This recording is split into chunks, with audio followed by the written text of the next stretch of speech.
এর মতো ছোট লোকের সাথে বন্ধুত্ব করাই আমাদের ভুল হয়েছে। বন্ধু চল আমরা কোথাও বেড়াইতে যাই, আমরা তো কোথাও বেড়াতে যাই না। হ্যাঁ চল যাই। হ্যাঁ বন্ধুরা মিলে সবাই ঘুরে আসি, কিন্তু কোথায় যাওয়া যায়? তাহলে চল চলন বিল যাই।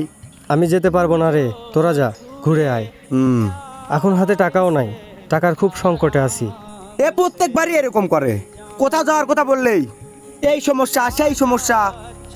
এর মতো ছোট লোকের সাথে বন্ধুত্ব করাই আমাদের ভুল হয়েছে। এমনভাবে কথা বলিস কেন ওর সাথে? একজনের কাছে টাকা নাই থাকতে পারে, এটা স্বাভাবিক। তাই বলে কি এইভাবে আচরণ করবি? ওর জায়গায় যদি আজ তোর ফ্যামিলি থাকতো আর তোর সাথে যদি এরকম আচরণ করতো তাহলে কেমন লাগতো? ঠিক বলছিস রে ভাই, আমার ভুল হয়েছে। আসলে আমি ওভাবে চিন্তা করি নাই, আমাকে ক্ষমা করে দে, আমি বুঝতে পারি নাই। বন্ধু, ভুল হতেই পারে, এটাই স্বাভাবিক।